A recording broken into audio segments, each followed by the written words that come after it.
Good morning, my friends, and welcome back to AM Casa. This morning, I'm here with a friend, Cedric from Haute-Lens. How you doing, man? Very good. Thanks you for taking the time with this amazing weather, place, and week. So, for those who don't know yet, who are you? So I'm Cedric, just took over the brand beginning of the year. We're trying now to build the foundation of the brand. Okay. So that means going back to the core value. I think there were a lot of changes, but we are putting some light in those dark spots and telling the story right. And we were born in Neuchâtel, but today in Schaffhausen, on the one roof with Moser. And attending this year's Geneva Watch Days. We have beautiful weather. Yeah. You feel probably like in Italy. Yeah, well, not last week, but it really feels like summer again, which is very nice. And Haute-Lens is the anagram of Neuchâtel. Exactly, because Guillaume Tétu is the founder of the brand, and for him it was very important in that period of time to not choose his own name for the brand, because he felt it was a team effort. So he was playing around Neuchâtel because at that time, all the people working on that project were from Neuchâtel, or as well the people delivering the parts. So he thought, let's play with the word Neuchâtel, and then he made an anagram out of it, and Haute-Lens was born.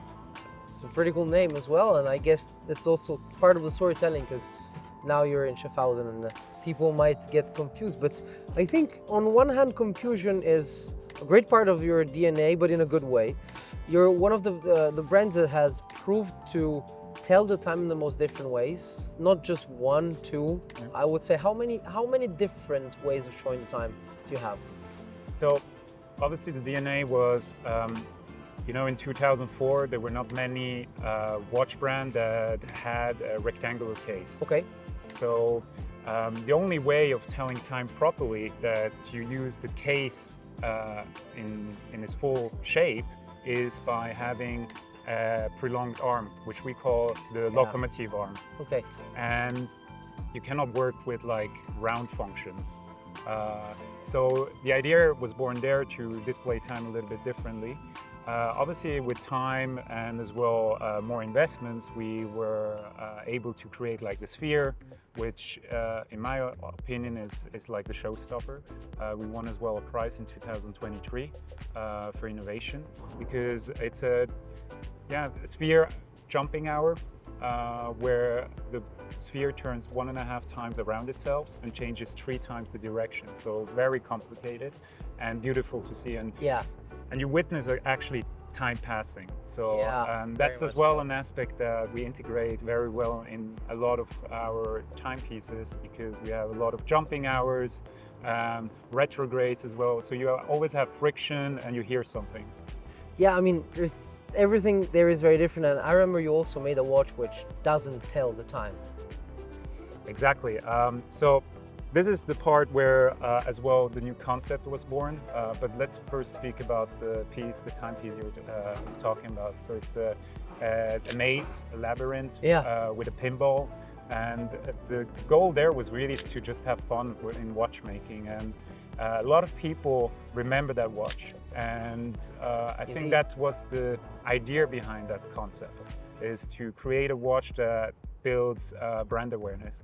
And so we took this idea on the next level and created now another concept collection, which is called Retrovision, where we build like the radio watch, where we hide robots. Exactly. The Retrovision 85, and the Retrovision says it by the name, so we get inspired by objects from the past, and there's no limit. So next year we're coming out with another piece, so we're already ready. Okay. From which era, if I may? It's 70s. Okay. 70s. Maybe I'm wrong, but I think it's 70s. Okay. Yeah. Very curious about that. How was the response for the watch this year? Because it was very, like striking. The first piece was like, when we created the radio, everyone was like, what are they doing? Now with the second piece, the collection makes more sense. Yeah, indeed. Because there's continuity and there's a strategy. So when we basically showed it to everyone was like, this is insane. A lot of people just came to visit us due to that piece, and saw there's a other universe behind that piece. So we were very happy. We had over, we are a small brand. We have like 50,000 followers. So we had over 3 million views just with that. Wow. Interactions as well, which were close to 200,000. So Okay. it was very impressive for us and showed us and proved us that it was the right direction, the right decision to do that. And I think it's also like a different kind of collectible. It's no longer a timepiece. It's no longer. I mean, it's still a timepiece. So if you're like a watch collector, you can go buy one. But also, if you're like a design collector, I feel like you could be very much interested into it. And do you have inspiration by design? I guess so. So it was an old Japanese toy, but as well, when we tried to communicate that piece to the market, we created a video with the famous collector from Milan, Ale, Mr. A, and as well, we want to create content which is genuine. So he's someone who is always inspired by collecting things that are unusual. And he felt very compelled to do that for us because he said, this is unusual, this is what the market needs. This freedom of creativity, and he felt that. And he said as well, like, you don't need 3 tourbillons, no one is waiting for that. Sure. But this is something unusual that brings a smile to everyone. Well, indeed. We also did a video together at L'Ombra di Vin that was very much fun. For a different kind of watch that we can say was kind of inspired by Italy due to the color red. And I really like the approach you're putting into the brand, because since you took it over, loads of things have changed. And I guess the brand has a better response than before, because it was maybe less approachable, it was maybe less communicated and understood, but now I feel like people are getting into it. Do you think it's also thanks to the upcoming collectibility of independence and whatsoever? I think right now we are at the peak of independence. Yeah, I would say the same. Watches, but I think it's like creating a narrative that people can connect with. Yeah, and totally. It's not by doing just one campaign or by doing one watch that you will change this. It's like consistency. We partnered with someone very strong in the area, and he's helping us forging that vision. And I feel as well with the future, as well collaboration, like especially the red piece, we have something connected to Italy coming soon. Okay. I cannot say much more, but it's the next step.